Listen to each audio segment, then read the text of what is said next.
Bismillahirrahmanirrahim. Assalamualaikum warahmatullahi wabarakatuh.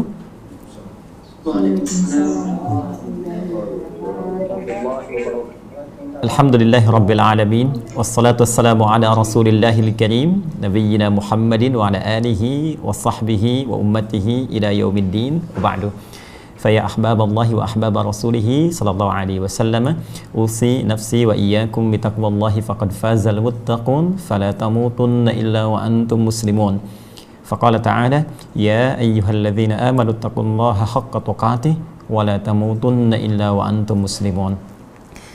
Izinkan kami mengawali dengan menyapa seluruh segenap keluarga besar dari Kala Group, dan mohon izin turut berbahagia mendoakan dalam rangka hari jadi yang ke-68, semoga seluruh yang tergabung dalam keluarga besar Kala Group diberkahi oleh Allah Subhanahu wa taala.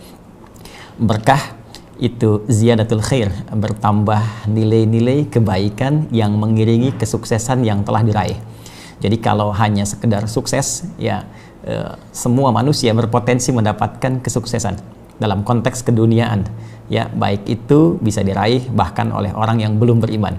Tapi berkah itu belum tentu, kecuali hanya orang-orang yang dikehendaki oleh Allah dan berikhtiar untuk mencapai itu.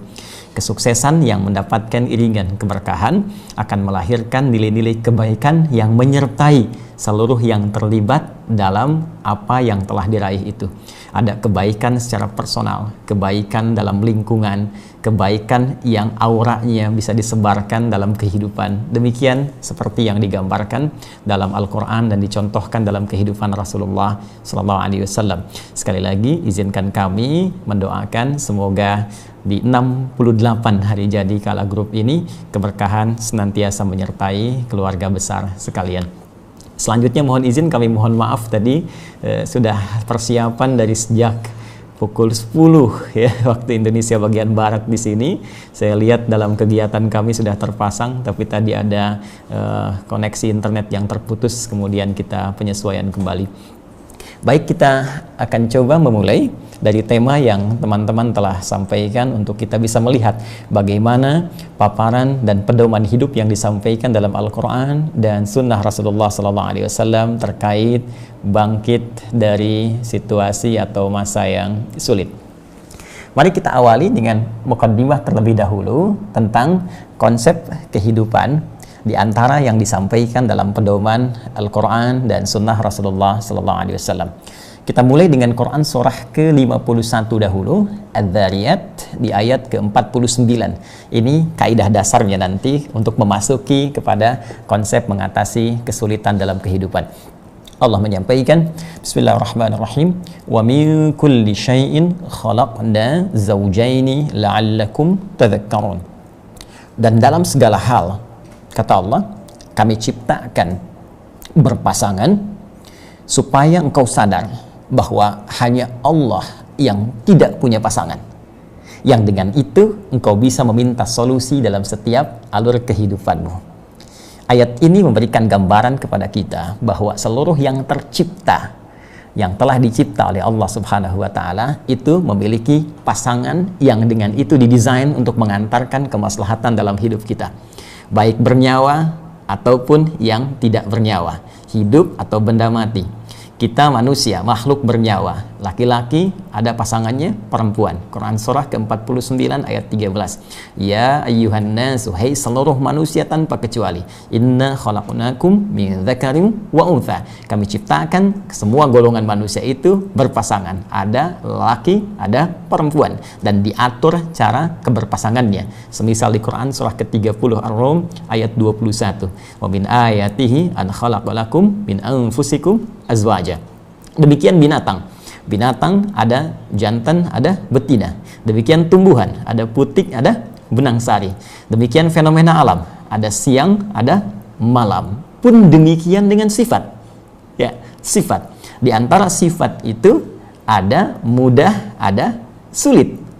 Nah, yang paling menarik, segala hal yang berpasangan ini desainnya selalu disampaikan oleh Al-Quran membawa hikmah, yang dengan hikmah itu membimbing kita untuk menggapai maslahat-maslahat hidup yang mendapatkan raihannya ridha Allah Subhanahu wa taala. Saya ambil contoh misal sebelum kita masuk ke fase sulit ya. Ketika Allah menampilkan pasangan antara siang dan malam, tidak semudah kemudian sederhana menampilkan ini siang, ini malam. Tapi diberikan penjelasan. Ini maksudnya Allah menciptakan siang. Ini maksudnya Allah menciptakan malam. Bahkan bagi orang yang bisa menganalisis dan menggunakan arahan-arahan tadi, dia akan mendapatkan manfaat dan menemukan esensi kehidupan. Inna fi khalqis samawati wal ardi wa ikhtilafil laili wan nahar la ayatil liulil albab. Baik, ketika Allah kemudian detilkan, misal dari surah Ali Imran tadi, misalnya turun Quran surah An-Naba, ya, surah ke-78 dari ayat 10 sampai 11, ya. Allah sampaikan wa ja'alna al-laila libasa wa ja'alna an-nahara ma'asha. Di antara hikmah berpasangan siang dengan malam supaya kami atur bagaimana ritme kehidupan yang bisa engkau lalui. Ya, siang kata Allah idealnya gunakan untuk beraktivitas, mencari penghidupan, silahkan bekerja. Ya, karena situasinya didesain untuk memudahkan. Mataharinya tampak, kalaupun padam lampu bisa masih kelihatan, ya, aktivitas masih bisa terpantau. Malam diselimuti, idealnya gunakan untuk istirahat. Kalau pengen silahkan riset. Ya, di Quran surah ke-6 Al-An'am, ya, di ayat yang ke-11 itu Qul siru fil ardi ya thumma anzuru kaifa kana aqibatul mukadzibin. Kalau engkau mau riset sampai jalan ekspedisi di malam hari silakan. Seperti Rasulullah kemudian diperjalankan di malam hari peristiwa Isra dan Mi'raj itu di Quran surah ke-17 ayat yang pertama. Ya subhanalladzi asra. Asra itu seakar dari kata sara, ya ditambah hamzah di depannya muta'addi dengan satu huruf asra, perjalanan malam hari. Jadi sangat detail. Ini pasangannya, ini fungsinya. Laki-laki pasangan perempuan, ini karakteristik laki-laki, tandanya begini, karakternya begini, pasangannya perempuan, ini fungsinya, ini hak, ini kewajibannya. Nah sekarang ketika Anda menetapkan tema bangkit dari kesulitan, narasi sulit di dalam Al-Quran itu pun menariknya dijelaskan pasangannya, ya.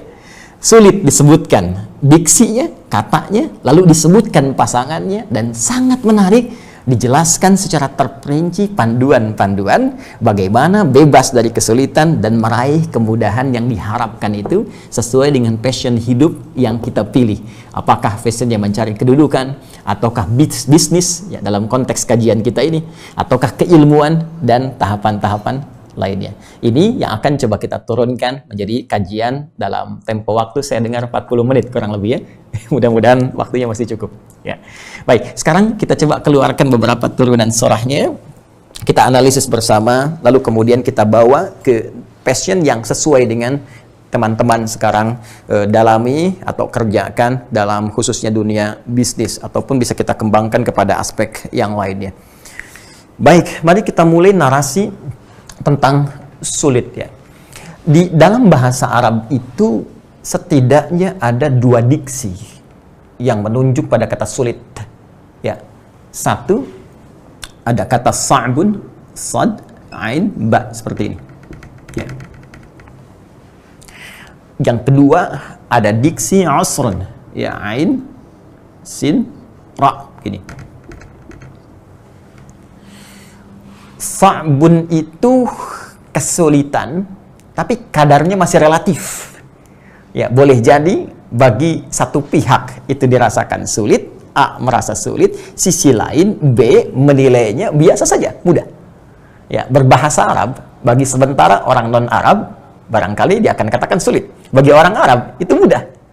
Ya, karena itu orang Arab mengatakan lugha Arabiyyah sahlah. Ya, sebagian orang Indonesia mengatakan la sa'bah, sulit. Jadi kesulitan yang sifatnya relatif bagi seseorang dan yang lainnya mungkin menilainya mudah, itu diksinya dalam bahasa Arab diungkapkan dengan kata sa'uba yas'abu sa'ban. Sebaliknya, kalau ada diksi menggunakan kata usrun, asara ya'sar usrun, ya, ini menandakan kesulitan yang sifatnya mutlak. Sulit mutlak. Ya. Jadi umumnya semua akan mengatakan ini memang sulit. Ya. Saya ambil contoh misalnya, ya, ngangkat mobil ya, mobil begitu besar kita mau angkat, ya kan? Sulit, semua orang akan mengatakan ini sulit. Nggak mungkin, nggak bisa, ya kan? Baik, maka orang akan berkata hamlus sayyarah amrun usrun. Ngangkat mobil itu perkara yang memang mutlak sulitnya. Ya, sulit, semua orang mengatakan ini nggak mungkin, ini kayaknya nggak bisa. Itu usrun namanya. Lawannya dalam bahasa Arab ada kesulitan yang relatif, maka lawannya pun mudah harus relatif juga. Maka sa'bun diperlawankan dengan sahlun namanya. Sahlun. Ya. Karena itu orang Arab berkata, jika ada si A berkata, hadza amrun sa'bun, ini susah, maka yang lain akan berkata, la, hadza sahla. Ini mudah. Tapi yang paling menarik, sa'bun lawannya sahlun, usrun, kesulitan yang mutlak dianggap sulit, ternyata lawannya selalu dipasangkan diksinya dengan kemudahan yang semudah-mudahnya, yang menurut semua orang pun kalau tahu caranya itu pasti mudah. Ya, maka diksinya bernama yusrun. Ya, yusrun. Ada usrun, ada yusrun. Ada sa'bun, ada sahlun. Sekarang mari kita lacak, teman-teman sekalian, keluarga besar, insan kala seluruhnya, dimanapun Anda berada. Di dalam Al-Quran, Anda tidak akan menemukan kalimat sa'bun yang relatif ketika diungkapkan menunjuk kata kesulitan, pun demikian dengan sahlun. Yang akan kita temukan selalu ada usrun dan membangun sikap optimis dengan solusi yang dipasangkan dengan yusrun. Baik, ada kata usrun dan yusrun yang paling favorit bagi seluruh umat Islam di muka bumi. Bukankah salah satunya surat Al-Insyirah selain An-Nas itu kan? Surah ke-94 ya. Ya, Quran surah ke-94. Baik, kita temukan di sini kalimat usrun dan yusrun disatukan. Inna ma'al usri yusra. Ya kan? Fa inna ma'al usri yusra. Fa idza faraghta fansab wa ila rabbika farghab. Baik. Perhatikan kalimatnya. Inna ma'al usri yusra. Tadi saya katakan pembuka di awal dengan Quran surah ke-51 ayat 49. Dalam setiap nilai kehidupan, senantiasa Allah pasangkan ya segala yang kita hadapi, bahkan diri kita sendiri, untuk memberikan pedoman-pedoman tertentu terkait dengan capaian yang ingin kita raih. Pun ketika teman-teman menampilkan tema sulit, diksi di Al-Quran yang ditampilkan, itu kesulitan bahkan tingkat tertinggi. Yang mutlak. Ya. Seakan-akan Allah ingin katakan begini, hey, dalam situasi yang paling sulit pun, yang semua orang mengatakan ini susah, ini sulit, yakinkan pada dirimu, aku pasangkan kesulitan itu dengan kemudahan yang semudah-mudahnya. Kalau dalam bahasa psikologi, kalau Anda sedang merasakan kesulitan, sampaikan pada jiwamu, yakinkan, ini pasti selesai. Ini pasti mudah ini. Ya, ini pasti ada solusinya. Jadi Al-Quran itu selalu ingin menampilkan harapan, motivasi. Ya, tidak pernah ada satu diksi pun dalam Al-Quran yang membuat seseorang pesimis untuk mengatasi setiap persoalan yang dihadapi. Nah, jadi pengantar yang ingin saya sampaikan adalah berita baiknya, ada narasi di dalam Al-Quran yang langsung bersumber dari Allah Subhanahu wa Ta'ala yang memberikan bimbingan tentang tema yang akan kita bahas pada kesempatan kali ini. Ketika kita mengatakan bangkit dari kesulitan, Al-Quran langsung memberikan kode. Ya, Anda bisa melakukannya, dan Allah berikan jalan yang paling mudah kalau kita mengerti pedomannya untuk meraih apa yang kita harapkan. Nah, tinggal sekarang kita turunkan bagaimana kemudahan ini bisa diraih seperti yang Allah janjikan pada kita semua. Ya, sebelum ke sana, saya ingin mengambil satu pandangan dulu dalam Al-Quran supaya ini bisa kita bawa dalam kehidupan sehingga menikmati segala hal itu jadi nyaman. Ini ada rumusnya. Rumus. Sampai-sampai Nabi mengatakan begini, ya ajaban li amril mu'min. Ya, perkara orang beriman itu semua urusannya itu mengagumkan. Ya, ajaban li amril mu'min. Semua urusan orang beriman itu begitu mengagumkan. Ya, inna amrahu kullahu khair. Karena semua apa yang dia hadapi, situasi apapun, selalu dipandang dalam persepsi yang terbaik dan semua nilai baik. Ya, fa in asabathu sarra syakar. Wa in asabathu dharra sabar.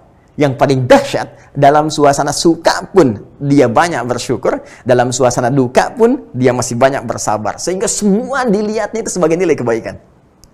Nah, ternyata membangun sikap seperti itu ada rumus singkat dan demikian padat yang disampaikan dalam Al-Quran. Itu ada di Quran surah ke-91 Asy-Syams. Ya, Quran surah ke-91. Baik, di ayat yang ke-7 sampai 10. Saya turunkan khususnya ayat 7 sampai 8-nya. Ini inti utamanya. Wa nafsi wa ma sawaha, dan demi jiwa ketika sempurna diciptakan sebagai sumber kehidupan manusia. Jadi saat roh masuk ke dalam tubuh itu diberi nama nafas oleh Allah. Ya, fa idza sawaituhu, ketika diciptakan dengan sempurna berjalan 4 bulan dalam kandungan ibunda, wa nafakhtu fihi min ruhi, ditiupkan roh. Ketika roh masuk itu menjadi nafas. Diserap ke dalam bahasa Indonesia menjadi nafas. Seseorang mulai bisa bernafas ketika rohnya sudah masuk ke dalam dirinya. Fa'alhamaha fujuraha wa taqwaha. Maka kami ilhamkan dalam roh itu, dalam jiwa itu 2 potensi. Ya, potensi pertama, dan ini berlawanan. Ini yang akan kita bawa selamanya dalam kehidupan sampai kita berpulang kepada Allah Subhanahu wa Ta'ala. Jadi selain alam yang kita saksikan berpasangan, diri kita berpasangan, dan bawaan sifat-sifat yang mengatur nilai kehidupan pun itu semua akan berpasangan. Nah, ada sifat yang sepakat disebut mulia, baik, disebut dengan takwa. Ya, ini puncak-puncak kebaikan. Jujur, sabar, dermawan, ya kan? Semua yang positif terlihat itu takwa. Ada lawannya, disebut dengan fujur. Nah, ini orang yang cenderung menilai ini sebagai aspek negatif. Ya, padahal petunjuk Al-Qur'annya sifat fujur ini diciptakan untuk menjadi katalis supaya yang baiknya ini muncul. Ya, baik. Mari kita lihat. Ketika di sini ada jujur misalnya, di sini ada dusta. Ketika di sini ada sabar, di sini ada marah. Marah diciptakan bukan ingin menjadikan seorang manusia menjadi pemarah, bukan. Tapi asalnya supaya jadi katalis agar sabarnya muncul. Sebab kalau nggak ada marah, mustahil orang bisa menghadirkan sabar. Silahkan pimpinan di kala grup misalnya ya. Ya, begitu tiba-tiba masuk ke kantor, nggak ada angin, nggak ada hujan, pegawainya mengatakan, Pak, sabar ya Pak, sabar. Pimpinan akan berkata, kamu sehat. Ya kan? Baik, jadi mesti ada kan, ada katalisnya. Ya, karena itu bahasa Al-Qur'annya, qad aflaha man zakkaha. Akan bahagia hidup orang yang bisa belajar menyucikan. Nyuci itu kan bukan membuang bendanya. Membuang kotorannya supaya bersihnya muncul. Ya, mohon izin, ini agak dalam sedikit ya. Ada pakaian kotor, dicuci kan? Maka yang kotornya dibuang, pakaian jadi bersih kembali. Jadi ternyata kotoran itu diciptakan bukan ingin menjadikan baju kotor, tapi supaya bersihnya muncul. Sebab kalau nggak ada yang kotor, maka mustahil mendapatkan bersih. Dari konsepsi ini, kita bawa ke suasana mudah dan sulit. Bila mudah ada di sini, mudah. Dan sulit ada di sini, teman-teman sekalian. Ternyata Al-Quran memberikan gambaran kesulitan itu diciptakan sesungguhnya bukan ingin menjadikan kehidupan manusia menjadi sulit, bukan. Tapi supaya jadi katalis, supaya yang mudahnya itu muncul. Sebab kalau kita nggak pernah ketemu sulit, kita nggak akan tahu mana itu mudah. Bisa kebayang cara berpikirnya ya? Baik, sekarang dari pernyataan ini kita tarik ke dalam konsepsi berpikir kita. Jadi ketika Allah menciptakan kesulitan dalam kehidupan ini, sesungguhnya di balik sulit itu ada kemudahan yang ingin dicapai, yang goalnya, sasaran terakhirnya dengan mudah ini, itu dibawa sesuai dengan passion kehidupan kita. Mau dibawa kemana mudah ini? Mau dibawa ke rumah tangga misalnya ya? Baik, kemudahan yang dilahirkan setelah sulitnya hilang dalam dunia rumah tangga disebut sakinah namanya. Tuh, tidak banyak orang tahu ini. Buka Quran surah ke-30 ayat ke-21. Ini yang sering dituliskan di surat undangan dalam pernikahan. Dan uniknya kadang yang undang nggak baca ini. Wa min ayatihi an khalaqalakum min anfusikum azwaja litaskunu ilaiha. Sakinah. Wa ja'ala bainakum mawaddah wa rahmah. Ya, sakinah, mawaddah, rahmah. Apa itu sakinah? Sakinah itu bukan sekedar tenang. Ya, orang Arab berkata, sakanatis syajaratu idza dhahabatir rih. Ya, dahan itu, dahan pohon itu, ranting itu, dia akan tenang setelah angin yang menerpanya itu pergi. Sakanatis safinatu idza dhahabatil amwaj. Ya, kapal itu akan terlihat tenang setelah ombak yang menerpanya itu pergi. Ya, begitu ombaknya hilang, tenang dia. Begitu digoyang ombak terasa, ombak hilang, tenang. Jadi ada sakinah, ada tumakninah. Tumakninah ketenangan yang lahir dari proses ibadah. Ya, karena itu setelah Anda sholat, tenang, itu tumakninah. Setelah Anda baca Quran, tenang, itu tumakninah. Karena itu ruku ada tumakninah, sujud ada tumakninah. Tapi sakinah, ketenangan yang dilahirkan setelah masa sulit itu hilang. Makanya orang-orang yang di rumah tangga, kenapa menggunakan kata sakinah?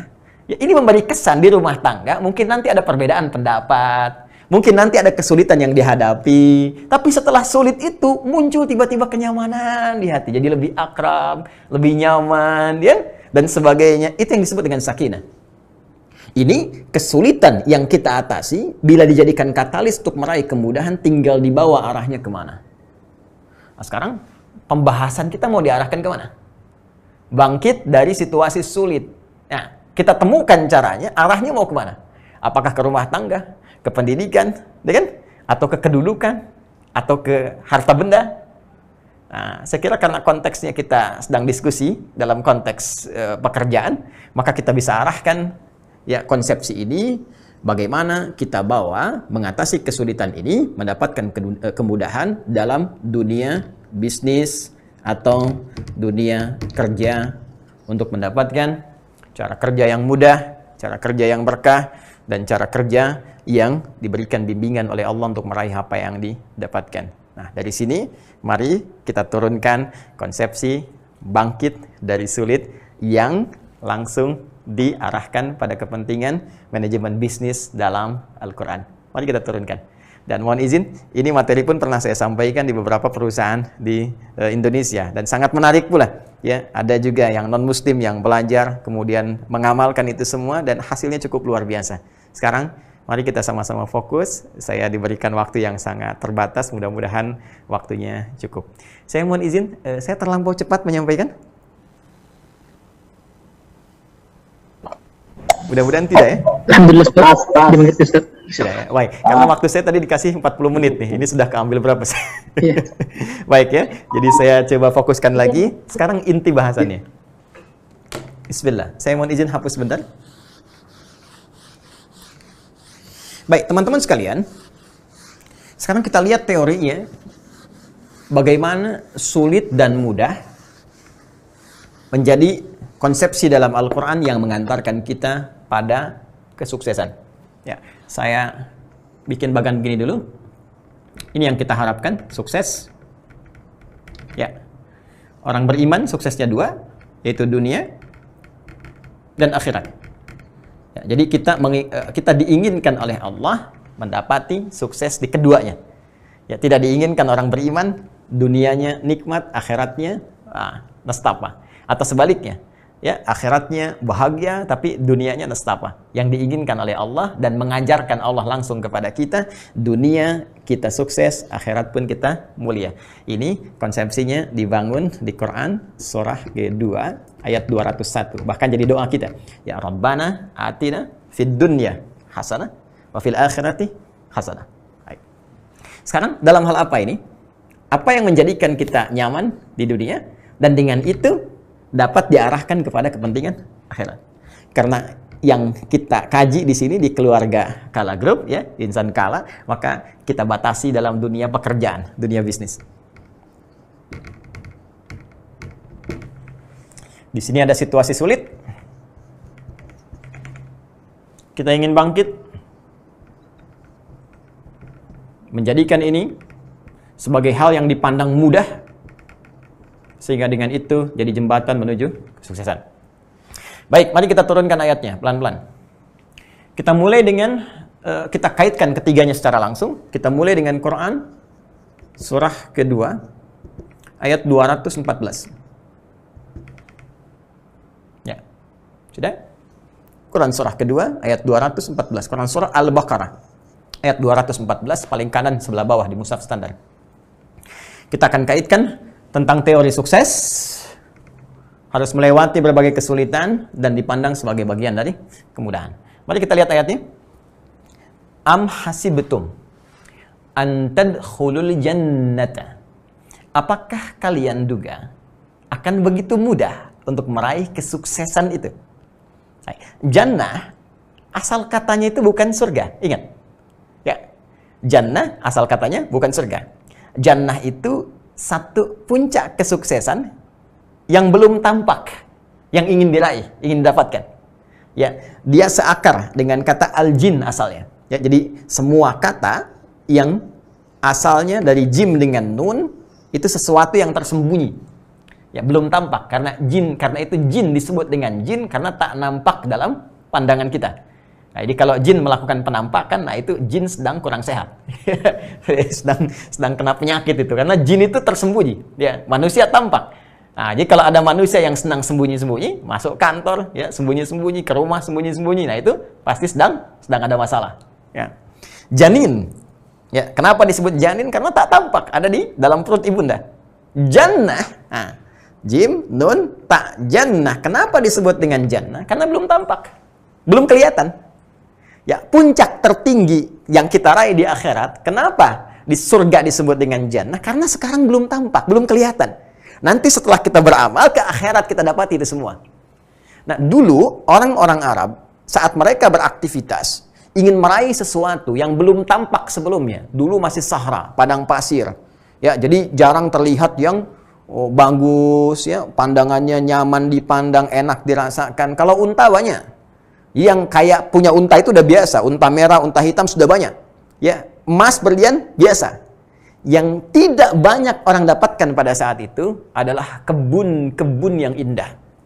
Kebun-kebun yang indah. Di ukuran kesuksesan bagi orang-orang Arab di masa lalu sampai di era Nabi SAW itu di antara yang paling hebat itu kalau sudah punya kebun yang indah.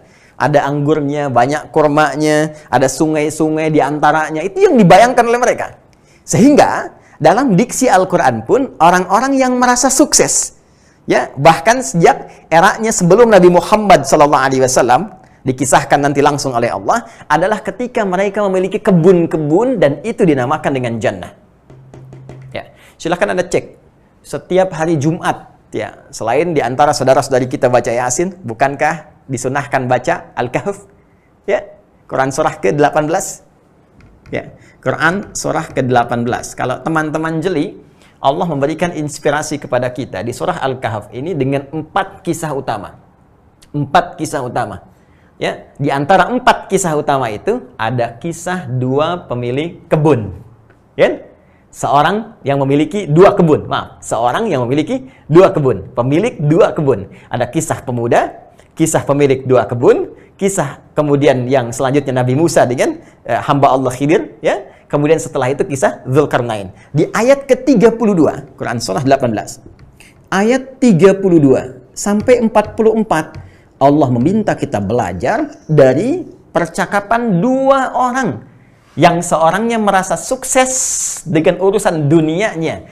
Dia bisa meraih puncak raihan dunia tertinggi, mendapatkan jannah. Jannah yang dimaksud di sini adalah puncak kesuksesan dunianya, yang punya kebun-kebun, harta banyak, mewah dan sebagainya. Wadrib lahum, ya. Apa? Masalah rajulaini ja'alna li ahadihuma, ya, jannataini.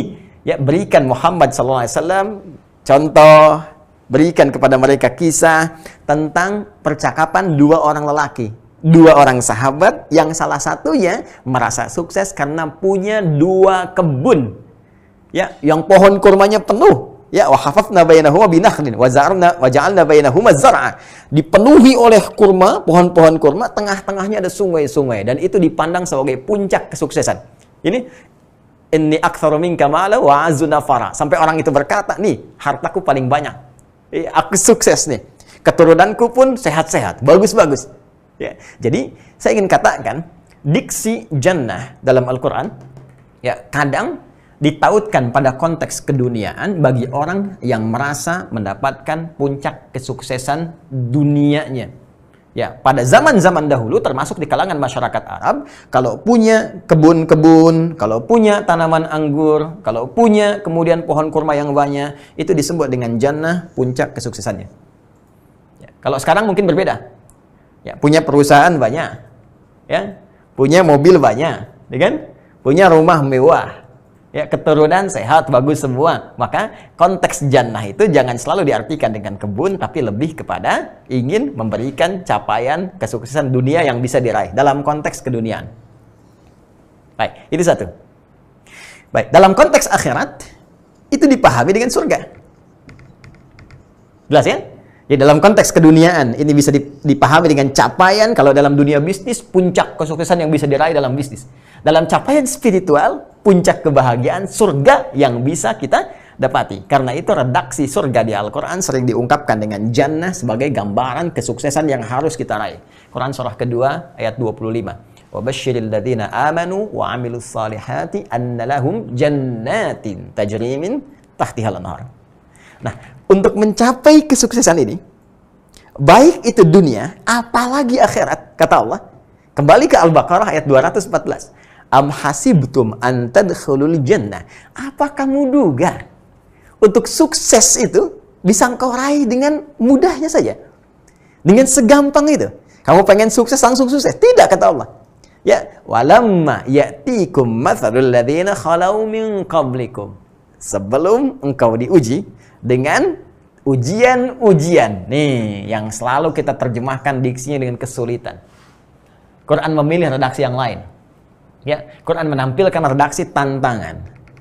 Tantangan. Ujian.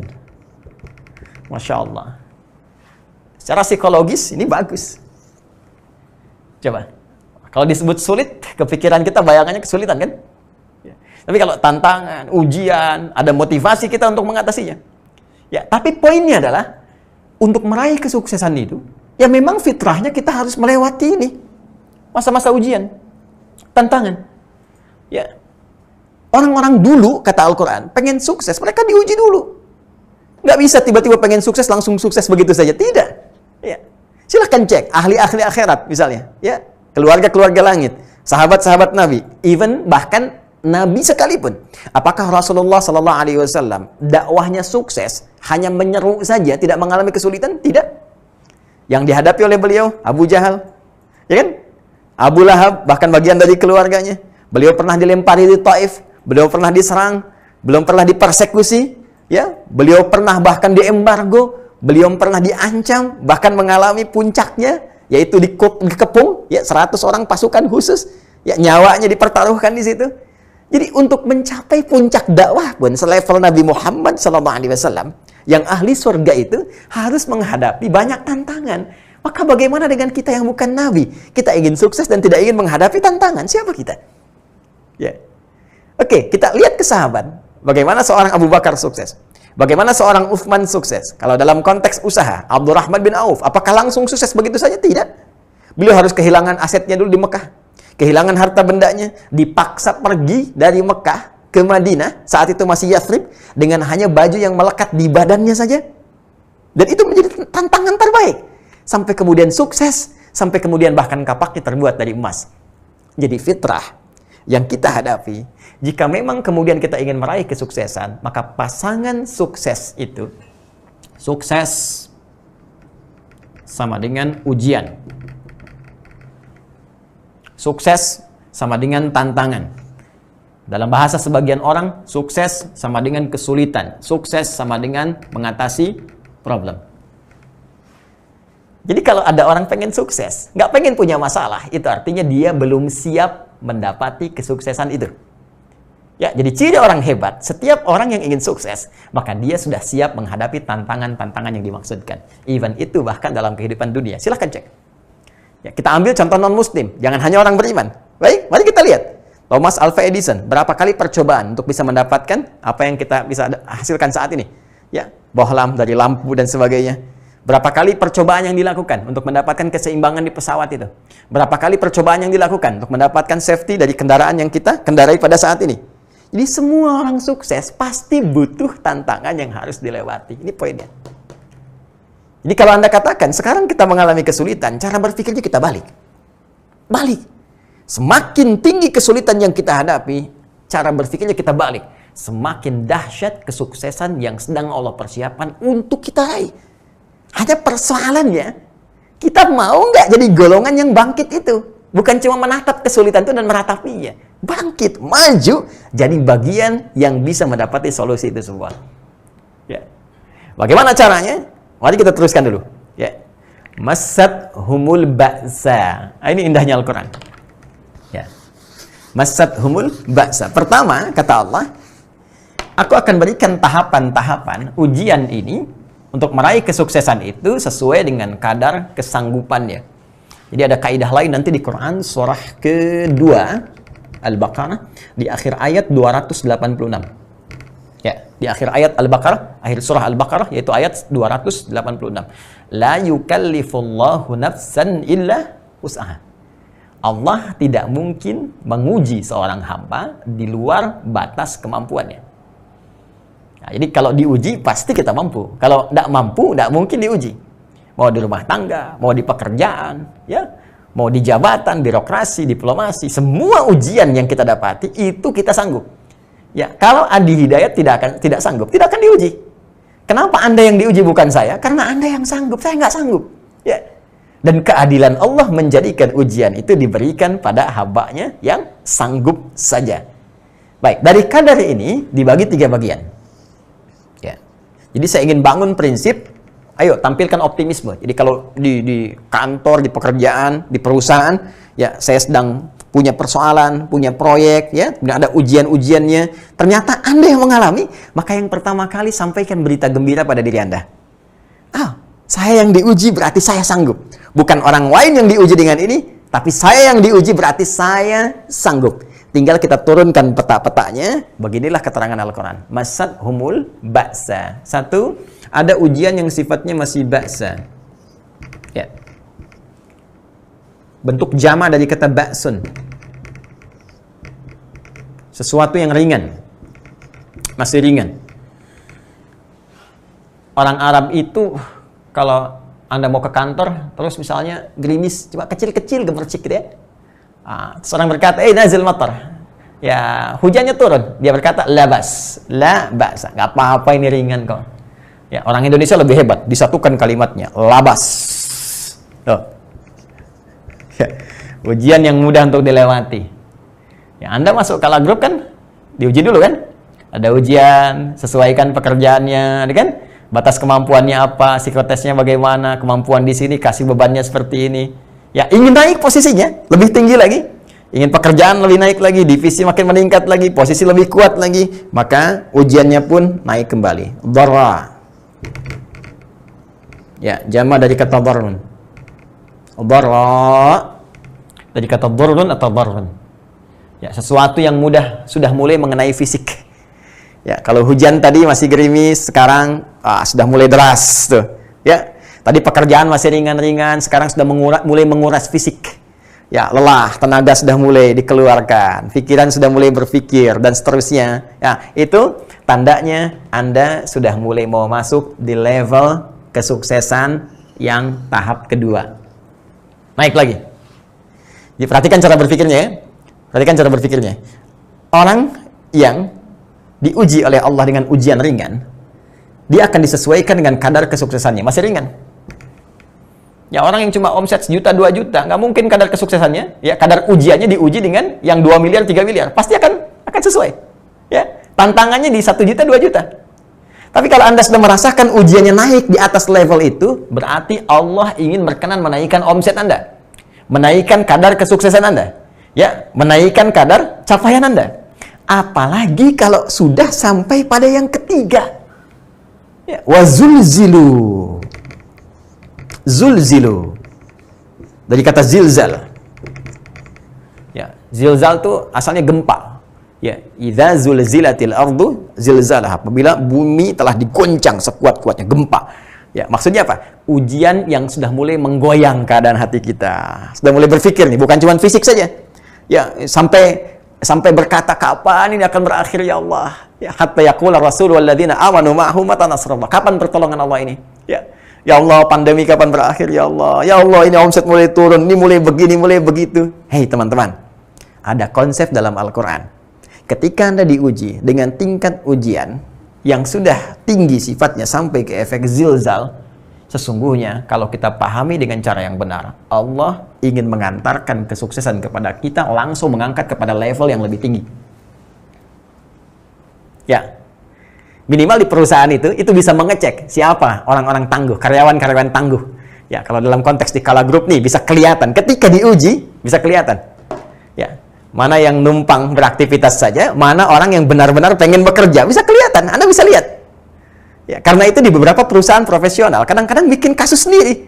Kalau ada kasus ini, bagaimana penyelesaiannya? Kalau ada begini, bagaimana? Ini Allah kadang-kadang langsung kasih. Ini loh, ada tantangan begini. Ini ada hal yang seperti ini. Ya, makanya dalam situasi pandemi, itu Nabi pernah memberikan gambaran. Bagi orang beriman, situasi itu bisa menjadi rahmat. Kalau meninggal dia syahid, kalau hidup ada peluang dari situ untuk berjuang. Di antara perjuangannya ada aspek ekonomi. Ya, saya pernah sampaikan ini waktu Zoom dengan Unhas. Nah, itu yang praktekkan Cina sekarang.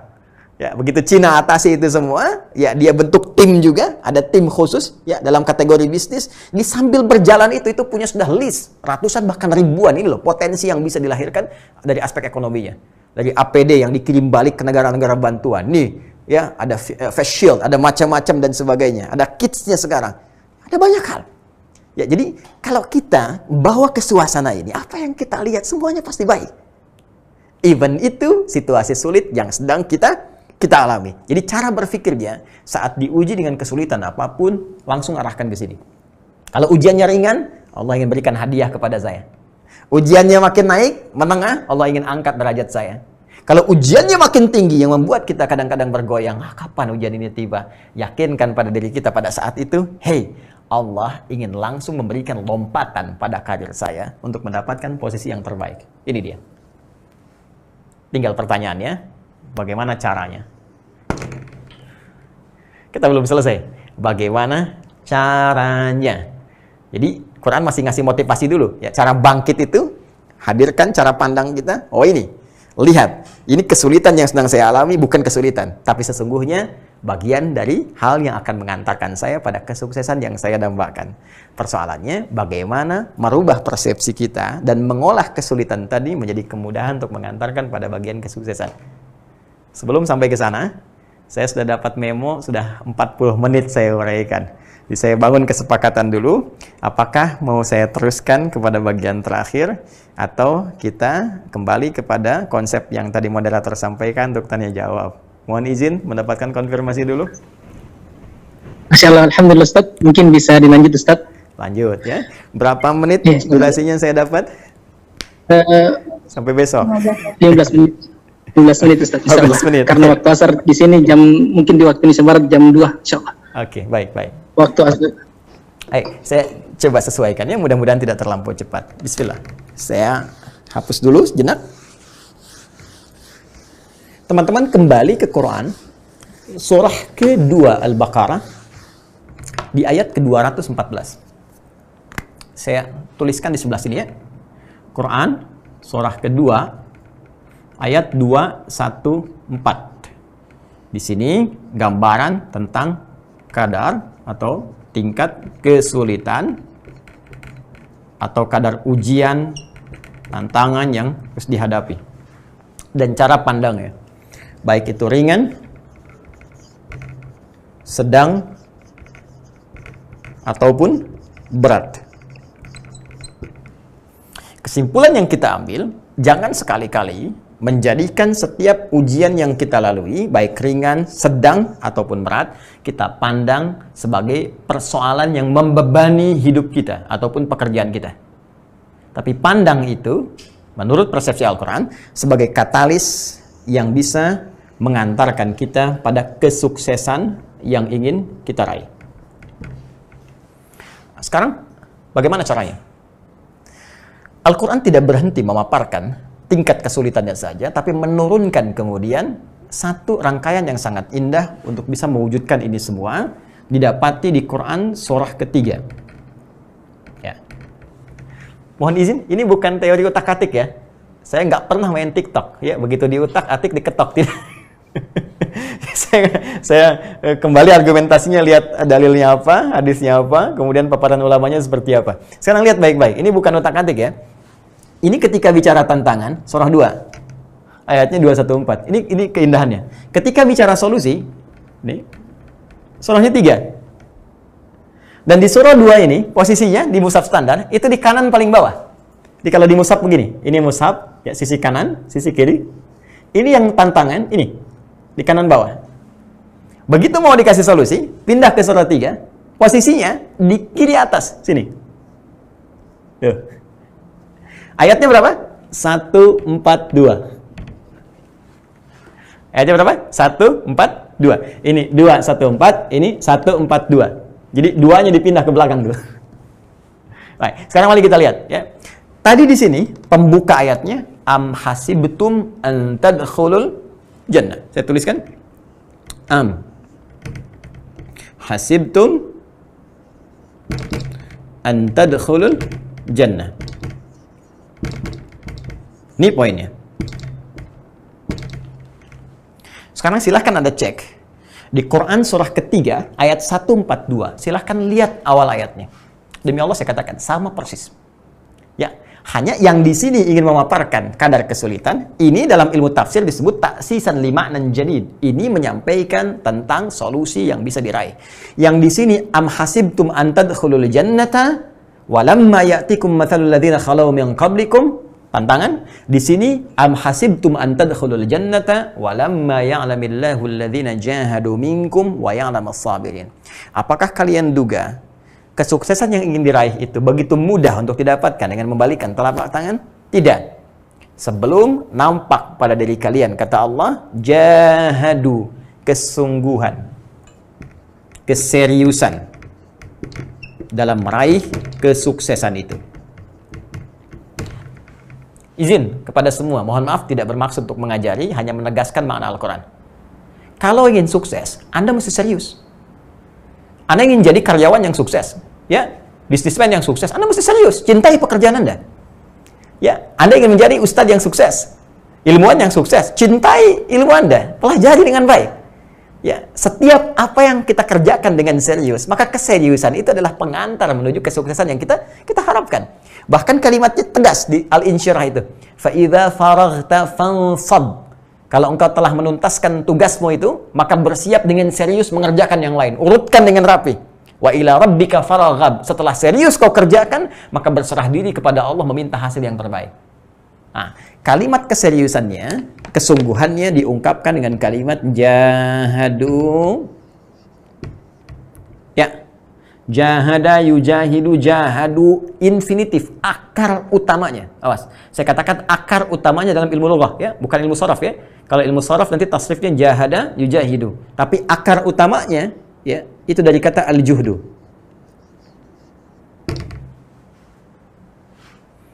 Sesuatu yang dikerjakan dengan penuh kesungguhan. Ini akar utamanya. Dari sini, teman-teman sekalian, ini ada 3 derivasi, 3 hibrida. Jadi kalimat ini, punya akar ini, punya 3 makna utama. Ya. Apa itu? 1, dari kata ini bisa terbangun kata ijtihad. Yaitu kesungguhan dalam merencanakan. Ya. Mapping. Menentukan visi. Menentukan rencana-rencana kegiatan yang akan dibangun. Kalau Anda di Kala Group, ya, ada pekerjaan apa yang ingin dibangun, tentukan rencananya dulu, dan Anda lebih tahu tentang ini. Ya, buat visinya seperti apa, bagaimana capaiannya, dipetakan tantangannya. Oh, ini mungkin masalah yang akan kita lalui. Bagaimana cara menghadapinya, timnya siapa, ini pemetaannya, sampai ke bawahnya. Ini omset yang mungkin bisa diraih, ini potensi zakatnya, ini infaknya. Kita ambil nilai itu untuk mendapatkan bagian berkah akhiratnya. Misal, itu kesungguhan dalam merencanakan sesuatu, itu ijtihad. Jadi mustahil kita ingin sukses kalau nggak punya rencana. Bahkan dahsyatnya, lihat, nama sholat pertama yang kita kerjakan sholat apa? Subuh kan? Subuh. Ya, silakan. Subuh, zuhur, asar, maghrib, isya. Dan kebanyakan orang hanya mendapatkan nama saja. Padahal semua nama itu punya makna. Apalagi nama dalam ketentuan syariat untuk ibadah. Subuh itu bukan sekedar nama. Dari kata asbah asalnya. Asbah yusbah. Ya, sesuatu yang sudah siap dengan rencana. Ya, jadi kalau orang Arab tanya kaifa asbahtum, bagaimana kabarmu hari ini? Baik, saya sudah siap mengeksekusi ini A, B, dan C, dan seterusnya. Quran surah At-Takwir, ya, surah ke-81 di ayat ke-18 itu, was-subhi idza tanaffas. Dan demi, kata Allah, aku bersumpah demi waktu subuh yang saat itu dimulai rencana beraktivitas. Bahkan matahari mulai memancarkan sinarnya, disebut dengan fajar itu kan. Kemudian dedaunan pohon-pohon mulai akan beraktivitas, ya, mengeluarkan oksigen di pagi hari. Malamnya dia kemudian menyerap oksigen lagi, ya. Jadi luar biasa, semua aktivitas dibangun. Seakan-akan Allah memberi kesan, kenapa dinamai waktu subuh, ingin memberikan kesan kepada kita, hey, orang Islam itu, orang beriman itu mesti beda dengan yang lainnya. Orang beriman di mana dia bangun, dia sudah siap dengan rencana yang akan dia kerjakan di hari itu.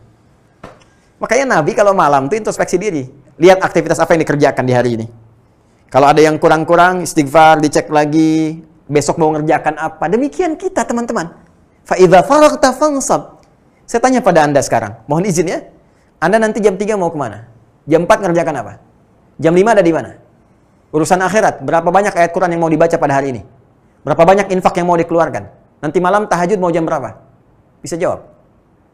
Selama ini kita kerjakan subuh, tapi tidak sedikit di antara kita nggak punya rencana kehidupan yang jelas. Ya ayyuhalladzina amanu, hei orang-orang yang beriman, ittaqullah, tingkatkan takwamu kepada Allah, wal tanzur nafsu ma qaddamat lighad. Bikin rencana, kalau perlu bikin mapping sampai dengan hari kiamat. Anda mau turunkan, mau surga yang mana? Saya surga Firdaus, turunkan kurikulumnya ke bumi. Ini amalan penghuni surga Firdaus. Quran surah ke-23 Al-Mu'minun ayat 1 sampai 9 itu. Penghuni surga Firdaus mesti rajin sholat, rajin zakat, menjaga kehormatan dirinya. Di situ Anda petakan. Bikin kegiatan, jadikan kurikulum hidup. Itulah Muslim, itulah insan beriman. Ya, jadi ini bagian pertama. Kalau kita ingin atasi segala kesulitan, bangkit dari sulit, petakan kesulitan itu. Apa kadarnya? Lalu kita buat rencana-rencana dalam mengatasi itu semua. Lihat potensinya. Kembali ke keluarga Kala misalnya. Ya, KG di sini. Kala Group, teman-teman sekalian, keluarga besar. Cek lagi. Di divisi mana ini? Apa potensi yang kita bisa dapatkan? Petakan dengan baik, itulah ijtihad. Setelah ada petanya, rencananya, eksekusi ini semua. Jangan hanya mudah menjadi konseptor, tapi eksekusi itu untuk bisa kita dapatkan apa yang kita raih. Mengeksekusi semua rencana ini, itu disebut dengan jihad namanya. Perjuangan fisik. Nah, sekarang jihad itu diasosiasikan kepada konteks membela diri dalam konteks peperangan saja. Dan dikesankan bahkan ekstrim. Padahal jauh dari itu. Jihad bukan nembakin orang. Ya, jihad bukan teror. Jihad bukan membom orang sembarangan. Itu hati-hati. Kalau ada ajakan-ajakan kekerasan seperti itu langsung tinggalkan. Tolak. Karena jihad pada asalnya adalah pembelaan terhadap jiwa. Pembelaan terhadap diri, terhadap agama. Ya, terhadap bangsa dengan diniatkan ibadah. Jadi diserang, kita bela. Ya, handphone diambil aja kita bela, masa iman didiamkan? Negara didiamkan? Ya, dulu ketika diserang, Kiai Haji Hashim Asy'ari bikin resolusi jihad. Ya, ada Kiai Haji Nur Ali di Bekasi, ada ulama-ulama kita kumpul, bikin resolusi jihad. Kenapa? Pembelaan. Di jihad bukan sembarangan, perjuangan melalui tindakan, perjuangan melalui fisik. Ya, jadi kalau kita ingin gunakan konteks ini dalam konteks kegiatan berusaha, berbisnis, maka jihad bisa diartikan adalah perjuangan atau eksekusi secara fisik tentang rencana-rencana yang telah kita siapkan. Time schedule-nya ada, job desk-nya seperti apa, job description-nya bagaimana, lalu eksekusi semuanya itu, dan terakhir, mohon izin dengan cepat, ada perjuangan melawan gejolak emosi yang disebut dengan mujahadah. Nah, ini dia. Jangan dikira pekerjaan itu sederhana yang kita lakukan. Teorinya sederhana. Tapi ketika kita jalani, kadang-kadang ada semangat, ada malas. Ya kan? Kadang-kadang setan datang dengan was-was, ada iri hati, kecemburuan, satu dengan yang lainnya. Maka perjuangan mengatasi itu semua. Supaya baik lagi, niatnya lurus, keseriusannya terbangun. Itu disebut dengan mujahadah. Perjuangan dalam mengendalikan gejolak jiwa atau aspek emosional. 3 makna ini, ijtihad, jihad, mujahadah, dirangkum dengan satu kata saja dalam diksi Al-Quran, jahadu. Walamma ya'lamillahu alladhina jahadu minkum. Jadi kalau kita ingin bangkit dari kesulitan, kata Al-Quran, petakan kesulitan itu. Bikin rencana yang jelas. Mau kemana arahnya? Lihat passionmu di mana? Lihat bakatmu. Ya. Kemudian setelah itu, eksekusi semua konsep itu. Tentu hati-hati. Di perjalanan pasti ada gejolak-gejolak. Kadang-kadang mau ke masjid, udah semangat, hujan besar, turun lagi. Hei, katanya semangat mau ke masjid. Cari dong perangkatnya, ambil payung, kenakan apapun. Yang penting target kamu tercapai. Ya, dunia ataupun akhirat kita. Yang terakhir, wa ya'lamas sabirin, dan lakukan semua ini dengan sabar. Ya, sabar bukan diam, sabar bukan menunggu. Ya, kalau menunggu saja tidak akan pernah terjadi pernikahan. Yang laki-laki menunggu, perempuan menunggu. Harus ada yang bergerak. Ya, sabar adalah merespon segala hal dengan mengikuti segala ketentuan Allah Subhanahu wa Ta'ala. Ketika Allah katakan sabar, Bagaimana konsepsinya dalam berusaha? Kamu berikhtiar saja. Fa idza faragta fansab. Kembali. Wa ila rabbika farghab. Kemudian setelah itu serahkan semua hasilnya kepada Allah Subhanahu wa taala dan turunlah kemudian dari situ teori rizki untuk menenangkan kepada kita. Karena jangan-jangan yang Allah inginkan aspek yang lain. Ada yang baru berusaha langsung datang hasil keduniaan. Ada yang oleh Allah ditahan dulu, bukan untuk menahan rizkinya, tapi untuk mengoleksi aspek yang lain. Seperti doanya diperbanyak, tahajudnya banyak. Sehingga setelah kita siap dengan bekal akhiratnya, dunia diberikan, dunia selamat, akhirat pun selamat. Kadang-kadang konsepsinya demikian. Nah, jadi secara singkat dan cepat saya ingin tegaskan bahwa bangkit dari situasi sulit itu adalah satu hal yang niscaya, bahkan mutlak, yang diperintahkan oleh Al-Quran.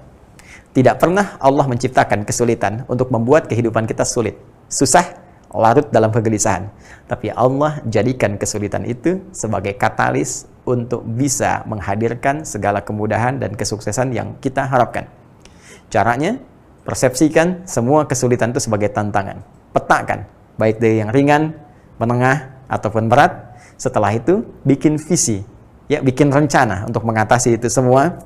Kemudian eksekusi dengan perjuangan fisik kita dan bangun kekompakan dengan mujahadah serta isi semua dengan kesabaran.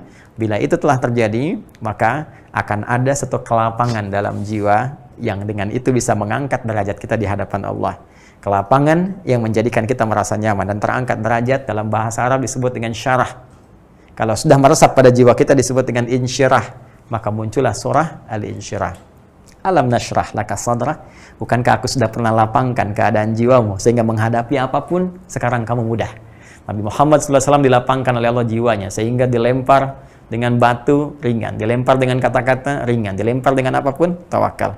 Orang-orang yang sudah kuat mentalnya, terbangun dengan baik di perusahaan manapun, terutama di keluarga besar, Kala Group. Kalau Anda sudah mendapatkan insyirah ini, Anda nggak akan pernah punya diksi sulit. Semua yang terjadi akan Anda pandang dengan penuh kelapangan, kenyamanan, seperti tantangan yang biasa kita hadapi. Ya, alam nashrah laka sadrak. Ya, wa wada'na anka wizrak alladhi anqadha dhahrak. Kata Allah, kalau kamu sedang merasakan sulit, bayangkan kesulitan yang dulu yang pernah engkau selesaikan. Kalau yang dulu pernah selesai, maka yang sekarang pun akan tuntas. Kalau itu bisa engkau lakukan, wa rafa'na laka dzikrak, maka Allah akan angkat, ya, namamu, angkat derajatmu, angkat semua aktivitasmu dengan keberkahan dalam naungan ridha Allah Subhanahu wa taala sampai ke ujung ayatnya. Inna ma'al usri yusra. Ingat, di setiap ada kesulitan pasti ada solusi yang paling mudah. Belum yakin? Fa inna ma'al usri yusra. Hei, saya tegaskan lagi kata Allah, setiap ada kesulitan itu jalan menuju kemudahan. Quran surah kedua di penghujung ayat 185.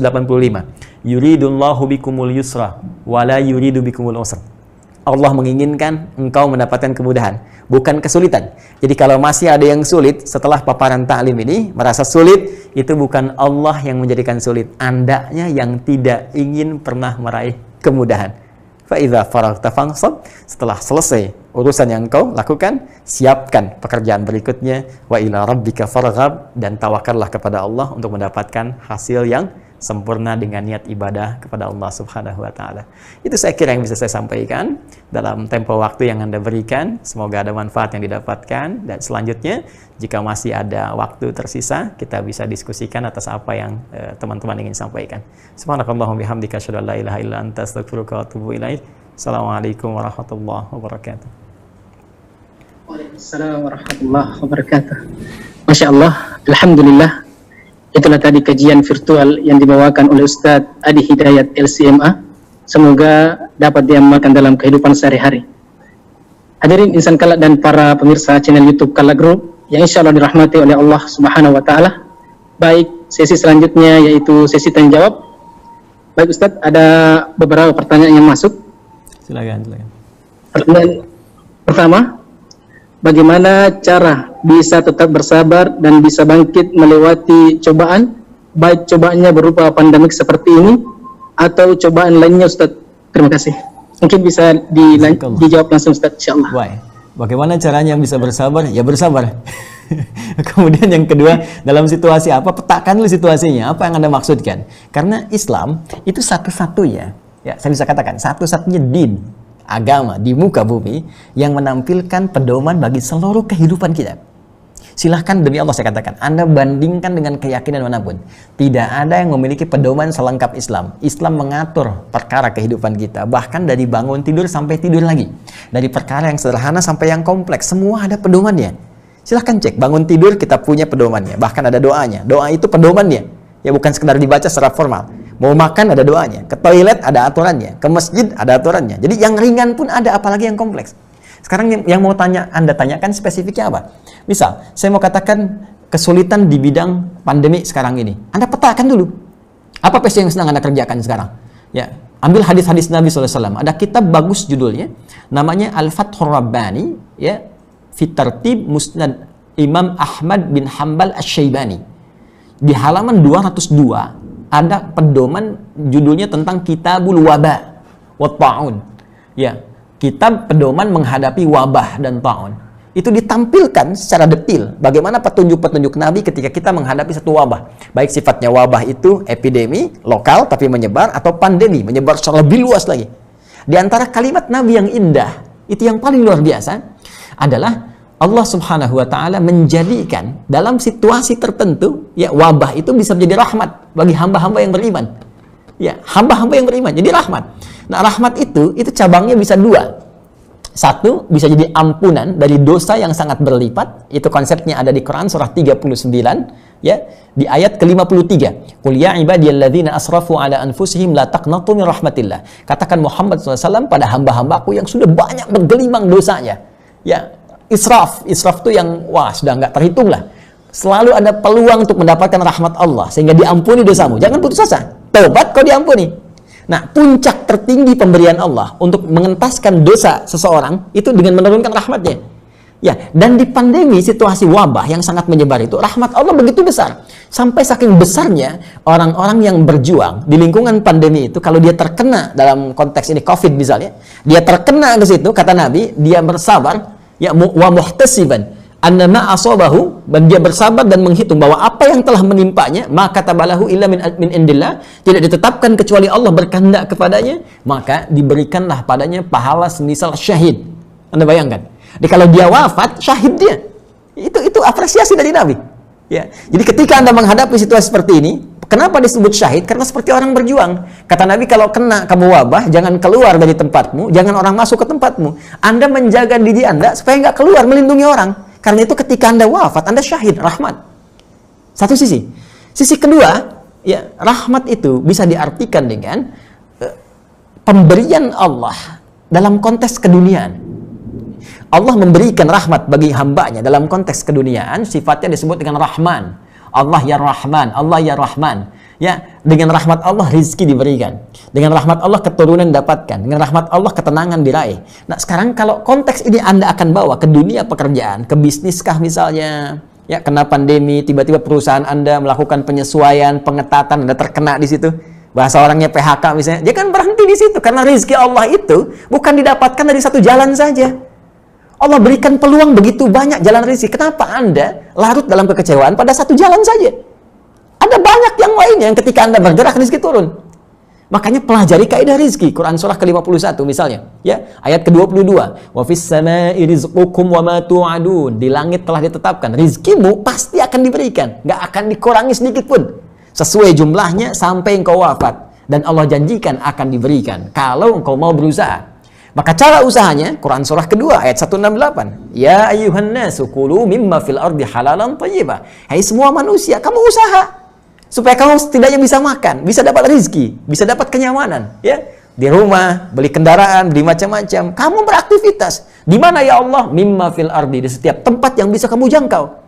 Anda di Makassar sekarang, ya, nggak dapat di situ, geser sedikit ke Goa, geser sedikit ke Wajo, nggak dapat di situ, pergi ke Jawa, cari bekal, atau ke Sumatera. Ya, selalu terbuka pintu itu. Jangan karena satu tempat kemudian Anda dapat penyesuaian, lantas Anda menyimpulkan rezeki saya selesai di sini. Rezeki saya selesai di sini. Tidak. Pintunya begitu terbuka ketika Anda berusaha kreatif, lihat bakat Anda, kecenderungannya di mana, bawa itu semua, maka orang datang dengan peluit pun di pengkolan jalan, dia bisa mendapatkan rezeki yang bisa dia bawa pulang cukup untuk sepekan dia makan. Maka bagaimana dengan Anda yang telah mendapatkan pendidikan? Jadi, sekali lagi, bersabar adalah mengembalikan solusi kepada Allah, Berikhtiar yang diiringi dengan tawakal yang paripurna. Cara ikhtiarnya, lihat kesulitan apa yang tengah Anda hadapi. Di bidang apa? Rumah tangga kah? Pekerjaan kah? Kehidupan sosial kah? Keluarkan teorinya, pelajari tingkat kesulitannya, pelajari solusi dalam Al-Quran dan hadis, runtutannya amalkan. Setelah itu, tawakal kepada Allah dan lihat bagaimana hasilnya. Allah Ta'ala a'lam bishawab. Masya Allah, Alhamdulillah. Itulah tadi jawaban dari Ustadz. Mungkin satu atau dua pertanyaan lagi, Ustaz. Jazakallahu khair. Baik. Pertanyaan selanjutnya dari Bapak Said Abu Amar. Apa hak dan kewajiban seorang karyawan yang diatur dalam Islam?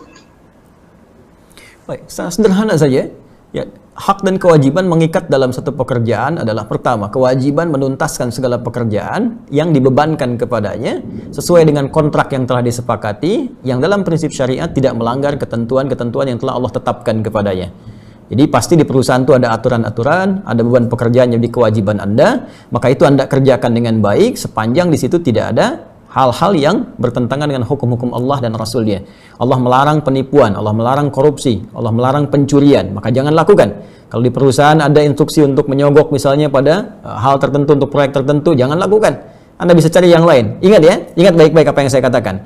Allah sudah mengatur rezeki kita, pasti akan diberikan. Kalau Anda bisa mendapatinya dengan cara yang benar, yang soleh, kenapa mesti mencari yang salah? Ingat, kalau rezeki itu bukan untuk Anda menempuh dengan cara yang salah pun tetap tidak akan Anda dapat. Jadi kalau Anda bisa meraih dengan cara yang benar, maka jangan gunakan cara-cara yang salah. Yang kedua, dengan pekerjaan itu Anda berhak mendapatkan hak Anda yang telah ditetapkan dari perusahaan. Ya, itu diatur tentunya. Sejak Anda masuk ke situ, Anda akan dapat gaji berapa, kalau lembur bisa dapat berapa dan sebagainya, maka sesuaikan antara hak dengan kewajiban itu. Islam mengatur keseimbangan, Islam mengatur keadilan, dan Islam mengatur segalanya tertuang dalam sesuatu yang terperinci dengan baik. Jadi jangan sampai, mohon maaf, jam kerja 8 jam, Anda hanya kerja 6 jam misalnya, tapi menuntut hak lebih daripada apa yang telah Anda sepakati. Itu juga diatur dalam ketentuan-ketentuan syariat. Kitabnya jelas di Al-Bukhari. Itu nanti ada kitabul bay', kitabul buyu' yang terkait dengan hak-hak dalam bisnis ya. Ada atau terkait dengan tijarah. Jadi ada 97 di situ bab yang bisa Anda keluarkan, tinggal Anda mau belajar yang mana. Tentang iman ada kitabul iman 57 hadis, tentang ilmu kitabul ilmi ya. Bahkan tentang sakit ada kitabul marid, bagaimana mengatasi situasi saat sakit. Ya, tentang bisnis kitabul bay', bagaimana mengatasi problematika dalam berbisnis. Ya, dalam pemerintahan kitabul imarah, bagaimana belajar dari pedoman-pedoman Islam dari Nabi Muhammad SAW tentang mengatur tata pemerintahan dan sebagainya. Jadi kurang lebih demikian, wallahu ta'ala a'lam bishawab. Alhamdulillah. Itulah tadi jawaban. Mungkin pertanyaan terakhir Ustaz, karena waktu asar di bagian Sulawesi Tengah ini, Sulawesi ini Ustaz sudah mau masuk. Baik, terakhir.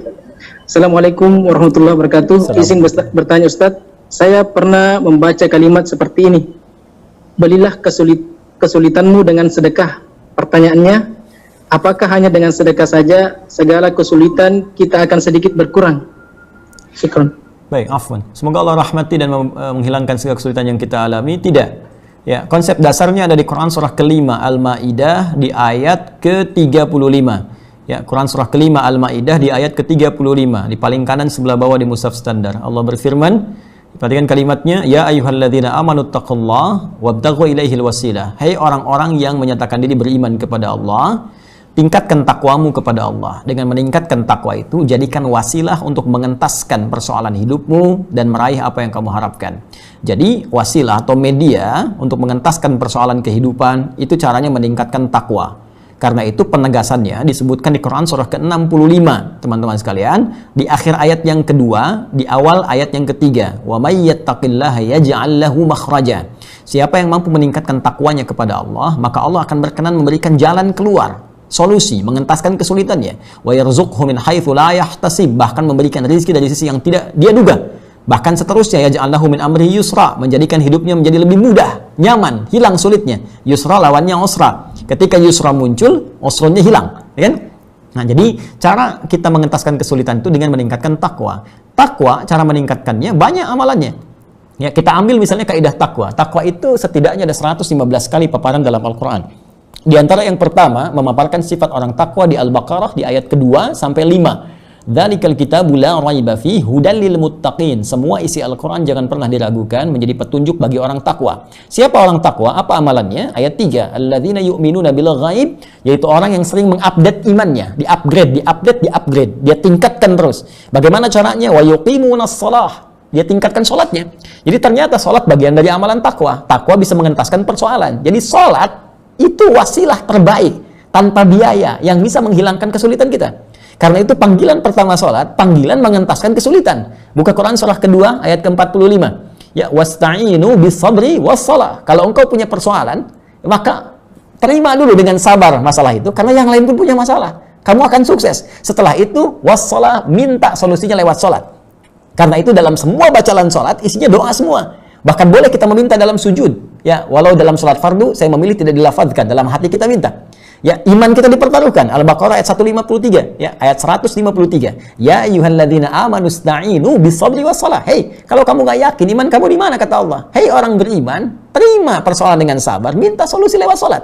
Karena itu kita minta, iyyaka na'budu wa iyyaka nasta'in. Ya Allah, aku sekarang ibadah salat, aku sekarang punya masalah. Aku minta solusi ya Allah. Maka lihat hadis qudsi jawabannya. Hadza baini wa baina 'abdi wa li 'abdi masal. Kata Allah, ini perjanjian antara aku dengan hambaku. Kalau hambaku benar salatnya, aku tuntaskan, aku berikan semua permohonannya. Satu salat. Dan salatnya bentuknya jama' di situ, teman-teman sekalian. Ya, bentuk mufrad yang bermakna jama'. Wa yuqimunas shalah. Alif lam shad lam wawu ta marbutah. Ya. Ya, kalau bentuknya jama' dalam konteks luas artinya bukan fardu saja. Mulai tahajudnya kerjakan. Konsisten tahajud, teman-teman. Itu Allah berjanji, dengan Anda menunaikan tahajud diberikan 4 hal. Salah satunya dientaskan dari segala kesulitan. Ya, Quran surah ke-17 ayat 79 sampai 81. Wa minal laili fatahajjad bihi nafilatan laka, ya, asa ayyab'atsaka rabbuka maqama mahmuda. Allah angkat nanti karir Anda. Ya, wa qur rabbi adkhilni mudkhala sidqin, dibimbing mengawali pekerjaan. Wa akhrijni mukhrajas sidqin, dibimbing mengentaskan kesulitan. Wa ja'alni min ladunka sultanan nasira, dilindungi kalau ada orang yang ingin sengaja menjahili Anda dalam pekerjaan. Ya, di salat. Wa mimma razaqnahum yunfiqun, infak. Karena itu tadi ada redaksi. Ya, infak, bersedekah dalam konteks dengan harta bisa mengentaskan kesulitan. Bisa. Ada teorinya itu. Ya, bahkan ada keterangan-keterangan yang disampaikan dari ulama bersanad kepada Rasulullah sallallahu alaihi wasallam. Walladzina yu'minuna bima unzila ilaik, interaksi dengan Al-Qur'an.